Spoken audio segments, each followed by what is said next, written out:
नमस्कार। आकाशवाणी से विश्व दर्पण के साथ मैं वैष्णवी।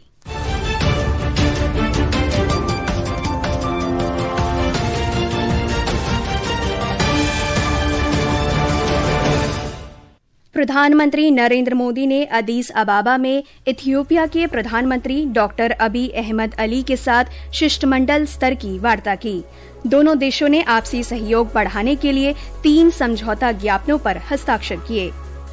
प्रधानमंत्री की 2 दिन की जॉर्डन की सफल यात्रा संपन्न। दोनों देशों ने 5 समझौतों पर हस्ताक्षर किए। विदेश मंत्री सुब्रमण्यम जयशंकर ने यरूशलेम में इजरायल के विदेश मंत्री गिदोन सार से मुलाकात की। दोनों पक्षों ने आतंकवाद को कतई बर्दाश्त नहीं करने की नीति दोहराई। भारत और संयुक्त अरब अमीरात ने भारत मध्य पूर्व यूरोप आर्थिक गलियारे और विकासशील देशों के लिए सहयोग बढ़ाने की प्रतिबद्धता की पुष्टि की। रूस के साथ युद्ध के कारण यूक्रेन को हुए नुकसान की भरपाई के लिए 35 देशों ने एक मुआवजा निकाय के गठन को मंजूरी दी। और दुबई में Bharat under 19 Asia cup cricket में मलेशिया को 315 रन से हराकर सेमीफाइनल में पहुंचा।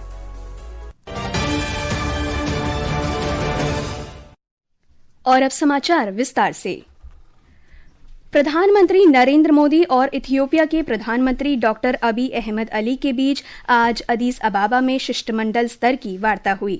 दोनों देशों ने 3 समझौता ज्ञापनों पर हस्ताक्षर किए। इनमें सीमा शुल्क कार्य में प्रशासनिक सहायता, इथियोपिया के दूतावास में डेटा सेंटर की स्थापना और संयुक्त राष्ट्र शांति स्थापना में सहयोग शामिल है। प्रधानमंत्री मोदी आज शाम 2 दिन की यात्रा पर इथियोपिया की राजधानी अदीस अबाबा पहुंचे। इथियोपिया के प्रधानमंत्री डॉक्टर अबी अहमद अली ने अदीस अबाबा हवाई अड्डे पर उनका गर्मजोशी से स्वागत किया। दोनों नेताओं ने पारंपरिक कॉफी समारोह में भी हिस्सा लिया। प्रधानमंत्री नरेंद्र मोदी को राष्ट्रपति निवास नेशनल पैलेस में औपचारिक स्वागत और गार्ड ऑफ ऑनर दिया गया। हमारे संवाददाता ने बताया है कि ये यात्रा द्विपक्षीय सहयोग मजबूत करने की दोनों देशों की प्रतिबद्धता की पुष्टि करती है।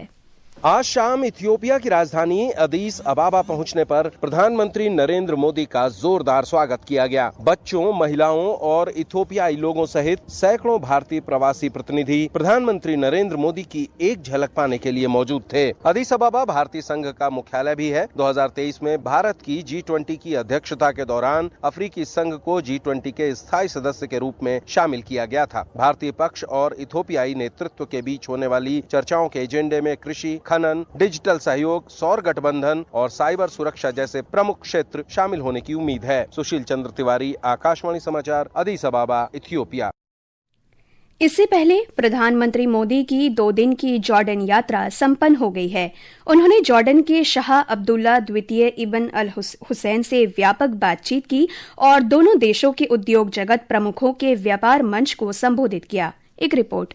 प्रधानमंत्री मोदी की यात्रा के दौरान भारत और जॉर्डन व्यापार, प्रौद्योगिकी, संपर्क और लोगों के बीच संबंध में अपनी साझेदारी को गहरा करने के लिए दूरदर्शी प्रारूप पर सहमत हुए। प्रधानमंत्री मोदी जॉर्डन के शाह अब्दुल्ला द्वितीय के निमंत्रण पर वहां गए। ये यात्रा दोनों देशों के बीच राजनयिक संबंधों की 75वीं वर्षगांठ के अवसर पर हुई। आर्थिक मोर्चे पर दोनों नेताओं ने द्विपक्षीय व्यापार में लगातार वृद्धि का स्वागत किया, जो 2024 में $2 अरब 30 करोड़ था। उन्होंने जॉर्डन भारत कारोबारी मंच का स्वागत किया और 2026 में अगली व्यापार तथा आर्थिक संयुक्त समिति बुलाने पर सहमति व्यक्त की। भारत और जॉर्डन के बीच संस्कृति, नवीकरणीय ऊर्जा, जल प्रबंधन, डिजिटल बुनियादी ढांचा तथा जॉर्डन के पेत्रा और भारत के एलोरा ऐतिहासिक स्थलों के पुनरुद्धार से संबंधित 5 समझौतों को अंतिम रूप दिया गया। दोनों नेताओं ने विश्वास व्यक्त किया कि ये समझौते दोनों देशों की साझेदारी को और मजबूत करेंगे और क्षेत्र में शांति, समृद्धि तथा स्थिरता में योगदान देंगे। जॉर्डन से विनोद कुमार की रिपोर्ट के साथ समाचार कक्ष से प्रियंका अरोड़ा।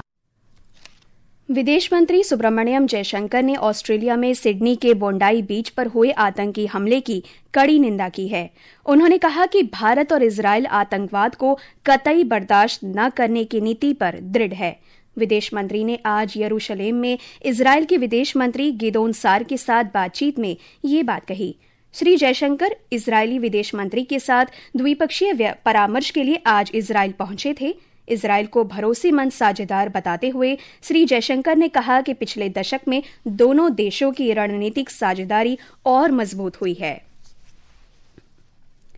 भारत और संयुक्त अरब अमीरात यूएई ने भारत मध्य पूर्व यूरोप आर्थिक गलियारे के कार्यान्वयन तथा अल्प विकसित और विकासशील देशों के लिए काम करने की प्रतिबद्धता की पुष्टि की है। ये बयान विदेश मंत्री डॉक्टर एस जयशंकर और यूएई के विदेश मंत्री शेख अब्दुल्ला बिन जायद अल नहायन की मुलाकात के दौरान दिया गया। दोनों नेताओं ने कल अबू धाबी में 16वीं भारत यूएई संयुक्त आयोग की बैठक और भारत यूएई रणनीतिक वार्ता के 5वें दौर की सह अध्यक्षता की। विदेश मंत्रालय ने एक बयान में कहा कि बैठकों ने द्विपक्षीय संबंधों के संपूर्ण दायरे की व्यापक समीक्षा करने का अवसर प्रदान किया। इनमें व्यापार, निवेश, ऊर्जा, संपर्क, रक्षा, सुरक्षा, विकास साझेदारी, प्रौद्योगिकी, स्वास्थ्य, संस्कृति, शिक्षा और जन जन संबंधों जैसे मुद्दे शामिल थे। दोनों नेताओं ने भारत यूएई व्यापक रणनीतिक साझेदारी की गहराई और व्यापकता पर संतोष व्यक्त किया। मंत्रालय ने कहा कि दोनों नेताओं ने पश्चिम एशिया की स्थिति सहित पारस्परिक हित के क्षेत्रीय और वैश्विक मुद्दों पर विचारों का आदान प्रदान किया। विश्व दर्पण समाचार आकाशवाणी से प्रसारित किए जा रहे हैं। ताज़ा समाचार जानने के लिए आप हमारी social media handle x@AIR News Hindi को फॉलो कर सकते हैं। विश्व दर्पण में आपका फिर स्वागत है। विश्व के 35 देशों ने रूसी हमले से यूक्रेन को हुए नुकसान की भरपाई के लिए क्षतिपूर्ति कोष गठित करने की योजना को आज औपचारिक रूप से मंजूरी दे दी। एक रिपोर्ट। मानवाधिकार संगठन काउंसिल ऑफ यूरोप ने अंतर्राष्ट्रीय दावा आयोग का गठन किया है। इसके माध्यम से फरवरी 2022 में रूस यूक्रेन युद्ध शुरू होने के बाद से यूक्रेन के निवासियों को किसी भी क्षति के लिए सहायता दी जाएगी। मीडिया की खबरों में कहा गया है कि काउंसिल ऑफ यूरोप इस बात को लेकर दृढ़ है कि रूस को इस भरपाई का खर्च वहन करना चाहिए, लेकिन उसे इसके लिए बाध्य करने का कोई स्पष्ट तरीका उपलब्ध नहीं है। यूरोप में फ्रीज की गई रूसी परिसंपत्ति का उपयोग इस उद्देश्य के लिए किए जाने का प्रस्ताव है। आज हेग में नीदरलैंड्स की संसद को संबोधित करते हुए यूक्रेन के राष्ट्रपति वोलोदिमिर जेलेंस्की ने पर्याप्त अंतर्राष्ट्रीय सहयोग मिलने की आशा व्यक्त की है। कल श्री जेलेंस्की बर्लिन में अमेरिका के राष्ट्रपति डोनाल्ड ट्रंप के विशेष दूत स्टीव विटकॉफ के साथ शांति वार्ता में शामिल हुए। विश्व दर्पण के लिए शक्ति सिंह। यूक्रेन के राष्ट्रपति वोलोदिमिर जेलेंस्की ने कहा है कि रूस के साथ जारी युद्ध समाप्त करने के लिए शांति समझौते को कुछ ही दिनों में अंतिम रूप दिया जा सकता है। संवाददाताओं से बातचीत में राष्ट्रपति जेलेंस्की ने कहा कि अमेरिकी दूत अगले सप्ताह के अंत तक अमेरिका में संभावित बैठकों से पहले प्रस्तावों को अंतिम रूप देंगे, फिर इन्हें रूस को पेश करेंगे। उन्होंने कहा कि अमेरिका के साथ चर्चा की गई शांति योजना का मसौदा बहुत व्यावहारिक है, हालांकि कुछ प्रमुख मुद्दे अभी भी अनसुलझे हैं। अमेरिकी अधिकारियों ने कहा है कि अमेरिका द्वारा तैयार की गई शांति योजना के लगभग 90% भाग पर यूक्रेन और यूरोप की सहमति है। ईरान और पाकिस्तान से 3000 से अधिक अफगानी शरणार्थियों को एक ही दिन में जबरन निर्वासित किया गया। तालिबान के उप प्रवक्ता मुल्ला हमदुल्ला फितरत ने सोशल मीडिया पर प्रवासियों के मुद्दे से संबंधित रिपोर्ट उच्चायोग से साझा करते हुए ये जानकारी दी। उन्होंने बताया कि 577 परिवारों के 3005 लोग कल अफगानिस्तान वापस लौटे। अंडर 19 एशिया कप क्रिकेट में भारतीय टीम सेमीफाइनल में पहुंच गई है। भारत ने आज अंतिम लीग मुकाबले में मलेशिया को 315 रन से हराया। भारतीय टीम ने निर्धारित 50 ओवर में 408 रन बनाए। जवाब में मलेशिया की टीम 33वें ओवर में सिर्फ 93 रन पर ही सिमट गई। अभिज्ञान कुंडू को 209 रन की शतकीय पारी के लिए प्लेयर ऑफ द मैच चुना गया। और अंत में मुख्य समाचार एक बार फिर। प्रधानमंत्री नरेंद्र मोदी ने अदीस अबाबा में इथियोपिया के प्रधानमंत्री डॉक्टर अबी अहमद अली के साथ शिष्टमंडल स्तर की वार्ता की। दोनों देशों ने आपसी सहयोग बढ़ाने के लिए 3 समझौता ज्ञापनों पर हस्ताक्षर किए। प्रधानमंत्री की 2 दिन की जॉर्डन की सफल यात्रा संपन्न। दोनों देशों ने 5 समझौतों पर हस्ताक्षर किए। विदेश मंत्री सुब्रमण्यम जयशंकर ने यरूशलेम में इजरायल के विदेश मंत्री गिदोन सार से मुलाकात की। दोनों पक्षों ने आतंकवाद को कतई बर्दाश्त नहीं करने की नीति दोहराई। और दुबई में Bharat under 19 Asia cup cricket में मलेशिया को 315 रन से हराकर सेमीफाइनल में पहुंचा।